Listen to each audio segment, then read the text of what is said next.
Okay, we're almost at the best matches of 2025. This is the second to last year in review video. We're going to talk about our favorite PLEs, Premium Live Events. Welcome to Silent Voice Wrestling on YouTube and the Silent Voice Wrestling podcast, wherever you get your podcasts. I'm Jason C. McLean, and I'm joined by not Jason C. McLean, by Joe, my brother, Joe. Or so he claims. Joe McLean. So he claims. Yes. Okay.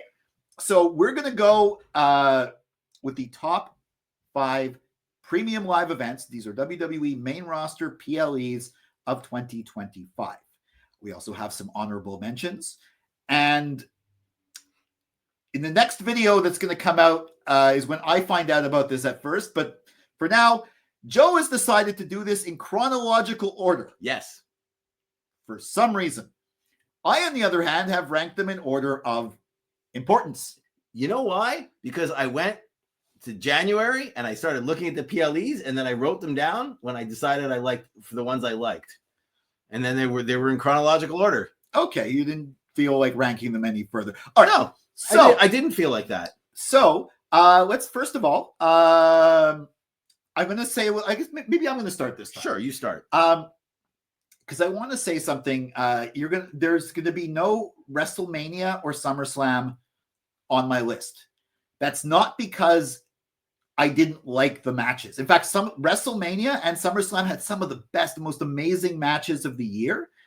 But the overall structure of the PLE, I didn't think warranted even any particular night. Like, for example, SummerSlam night 2, like night 1 was better organized. Night 2 had a better match, had some better matches. But night 2 was all like the weapon stuff, and night 1 was none of that. It was just weird. And WrestleMania just reversed the main events. And yeah, so that's why it didn't make my list. Because I mean, those are the big ones that you expect to see on the list. It's not that I didn't enjoy a lot of the matches, just that they didn't overall make the list. So you should start with any honorable mentions you might have. My honorable mentions.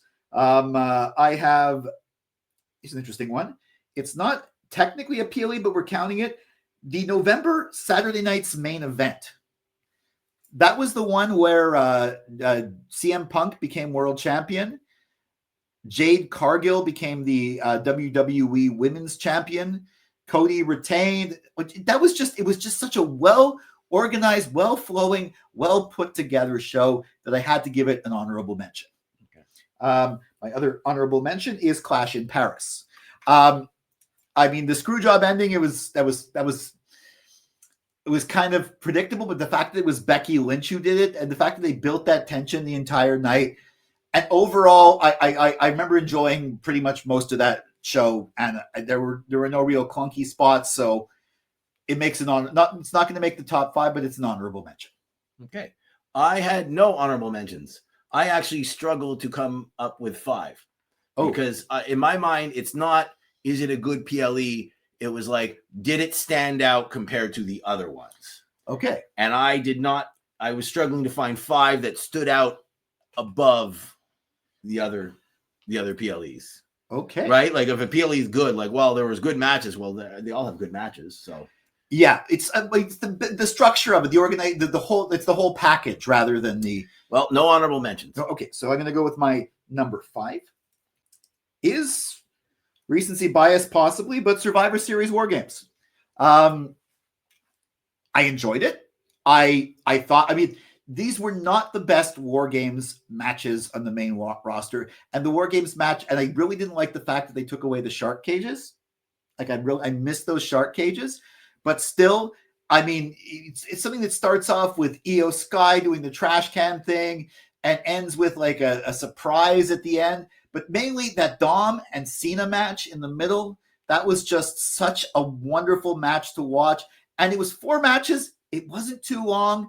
And they were the right length. The 2 War Games matches, the Dom and Cena match, and the Stephanie Vaquer and Nikki Bella match was the one I was the least into. But you know what? It was the shortest match. It just made perfect sense. It was and also some of those, that was just the visuals of the stadium, San Diego, with the sun setting, and the you see the inside the stadium, you see the what. I just thought that was a really good production. Not on my list. Okay. You started by the way with 2 criticisms of it. You said it wasn't the best War Games matches you'd seen, and you also said, I can't remember what it was, but you started with two negatives. So Again, I was going for things that stood out. It stood out, but right. So it wasn't the best. I think both those War Games matches were underwhelming, and so compared to previous War Games, I feel like the bar has been set a little higher. And like Io going off with a trash can, she's already done that. Yeah. Not that it wasn't the best part of the thing, but that's all they did. I will start with my number 5. I was honestly struggling to find a number 5. Yes, so you were also having trouble. That's why. But I think that's why it ranked lower than previous War Games. So, what's your number 5? Elimination Chamber, March 1st. Ooh, yeah, but we're going in chronological order. I thought it was great because I think both the Elimination Chamber matches were some of the best of all time. I think the women's one was absolute banger how it started with Jade showing up and then taking out Naomi before the match even started. I remember a hair whip of all hair whips. And I mean, I'm doing it a little quickly, but John Cena turning heel is no small moment. And I think that the men's Elimination Chamber match was absolutely perfect. And then the heel turn at the end is something that I don't think, I mean, maybe some people are like, oh, I know John. I knew he was going to turn heel. I didn't see it coming. And a lot of times, nobody saw that one come. Okay. Well, 2 seconds before it happened, I kind of saw it coming, but not at the beginning of the night. Yeah, no, I didn't see it coming at all. And I love it when I'm surprised. So it's on my list. Yeah, I definitely didn't see that coming at all. I think most people, if anyone says I'm guessing it's going to be on your list too. Yeah, but if anyone says they saw that coming, they're lying for clicks. There's no way people saw that one coming. Okay, hold on. My number 4, my number 4 is, okay, it's one that I don't always put on these lists, even though it's one of my favorite ones just because of the setup. But there was, normally there's not something that particularly stands out, but this year there was. Number 4, the Royal Rumble. And specifically, do you remember, you were watching that with me, do you remember the audible reaction I had when Jey Uso won the Royal Rumble? You were very surprised. I was excited when it got that, when all the people I thought had a chance of winning were eliminated. I just got so excited. That was exciting. That was an excellent Royal Rumble. Can I tell a story? Yeah. We have a Royal Rumble pool where you get to pick.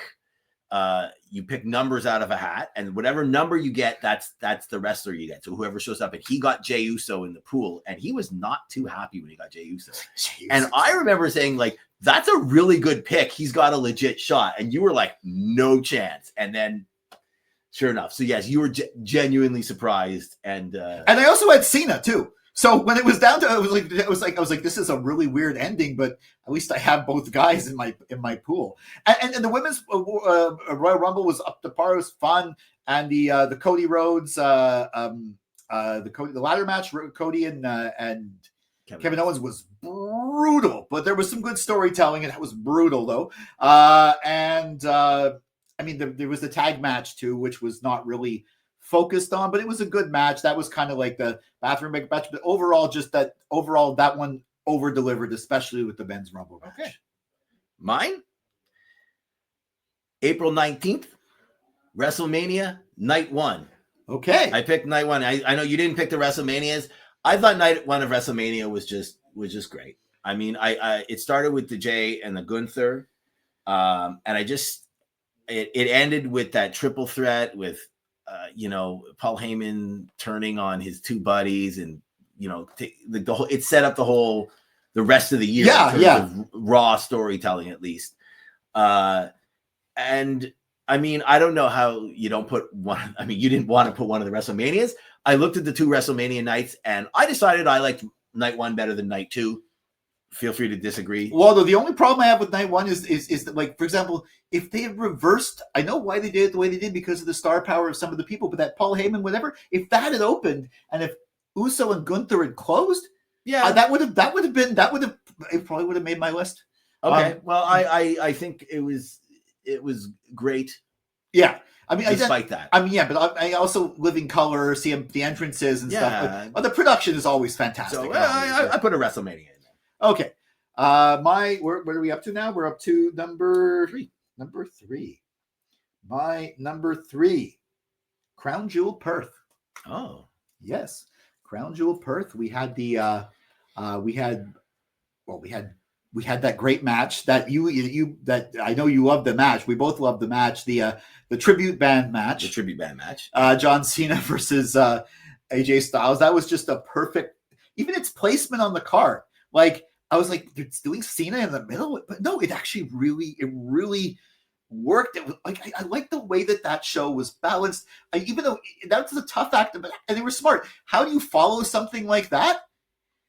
Rhea Ripley in Australia. That's the only way you can get the crowd, keep the crowd up after that, and that was the perfect choice. And Rhea and Io as a tag team is. I'm loving the Rio stuff. Like I know they're singles people, but I'm loving them as a tag team. And yeah, just the whole night, top to bottom. It wasn't really. Yeah, it was. I enjoyed all the matches, and it's my favorite Crown Jewel ever because we had the 2 Crown Jewel matches, and Seth. Okay, him getting attacked the next night really shouldn't have happened if he beat Cody, but I think they just went with the plan because he got injured during that match. But as far as that match goes, him, overcoming his demon by cheating, like that was some good storytelling at the end. And the women's Crown Jewel match, it made sense that that was Tiffany Stratton's first loss the whole year. And then she loses the title like right after it. But like they really set that up well when it was for Stephanie Vaquero to win. She's not going to lose a match right after winning the title. So really good show. All right. Not on my list. Okay. My next one, June 7th. What happened on June 7th? He's thinking. Worlds Collide. Okay, yeah. Which is, I guess, I don't know if it counted or not, but I counted. We didn't say the AAA. It is. Actually, you did say main roster, and it's technically not main roster. Well, but hang on. It is WWE. It Worlds is WWE. Collide is WWE and a AAA. The reason why I picked it, okay, there were some great matches in it. If you saw it, the reason why I picked it is because you said in when he gave me the instructions, it's not just the matches themselves, but the significance, the setup, all that stuff. And for me, just the concept of the Worlds Collide and bringing that back, this is more just a mention for. I mean, that particular event was quite good, but it was the concept of bringing Worlds Collide back and having the AAA wrestlers meeting with WWE wrestlers, and that whole thing. I thought it was great. I thought it was fun. I got to learn about a whole bunch of new wrestlers that I'd never heard of before, and I enjoyed it. Yeah, so there we go. I don't know if Triple Mania would count, but Worlds Collide definitely does count. Well, I picked the one that started it. The one that's technically co-branded as WWE. Yes. My number 2 of the year, Elimination Chamber. You pretty much nailed why I liked it. Like Cena heel turn, and that opening match, just the way they started with like the resolution of the whole who attacked Jade Cargill thing, an amazing dramatic match. The men's chamber, I like the women's chamber match more than the men's, but I mean that doesn't mean I didn't like the men's. They had CM Punk, Cena really showed he was turning heel, and looking back at it, I'm like, of course. Look, did you see the really sneaky way he just beat Punk there after Seth took a cheap shot? Of course he turned heel, but yeah, the heel turn. This Sammy and KO match was not what I thought it would be. It was not as good as I thought it would be, but it was still good. I still enjoyed it, Sammy and KO, and I guess that's KO's last match for a while. So I mean, that was a good one to go out on. I couldn't ask for anything more. Definitely my number 2 PLE of the year, Elimination Chamber. Next for me, Evolution. Okay. I thought it, well, so you will see in upcoming videos, but it had one of my favorite, if not favorite match of the year, the main event, which was just awesome. It was Rhea versus Io, and then that whole Naomi coming in, which was just astounding. I think the Stephanie Vaquer one Battle Royal was on like one of my funnest matches of the year.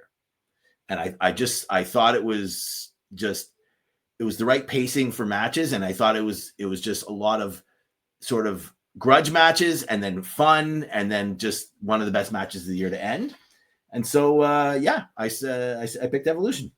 Okay. Well, my number one, up to number one now.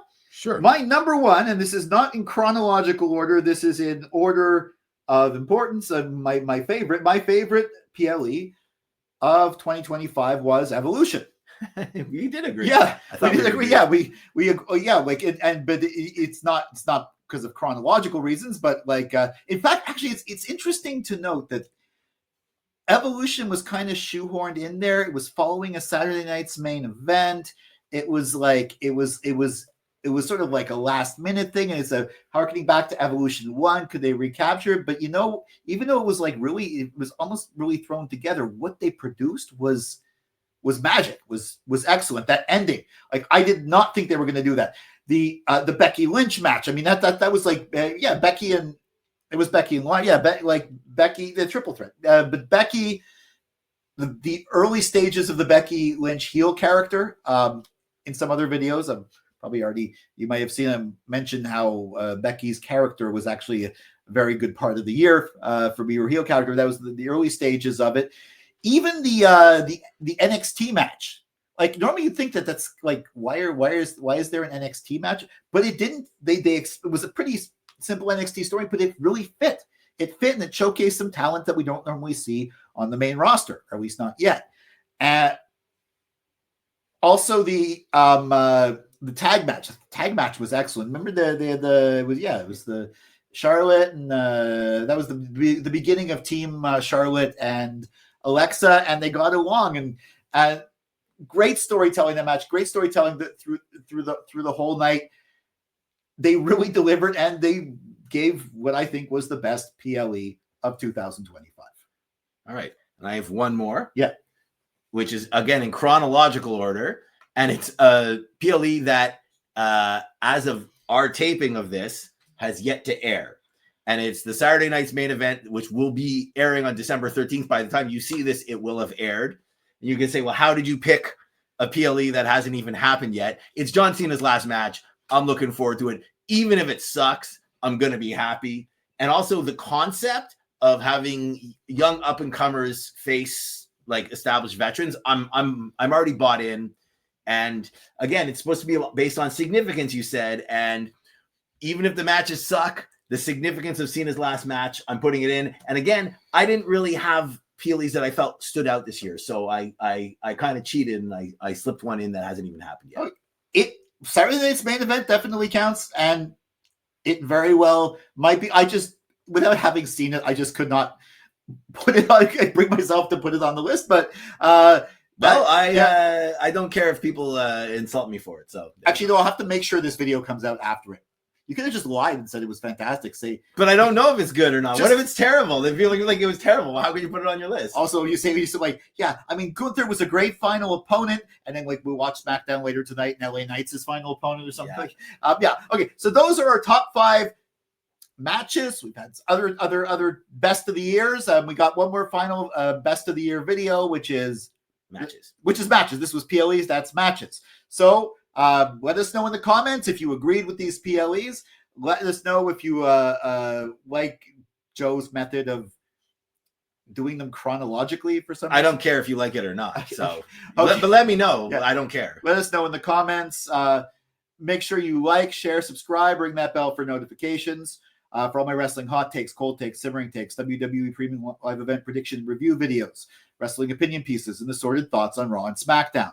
Until the next video. For Joe and for Silo Voice Studios in Montreal, I'm Jason C. McLean.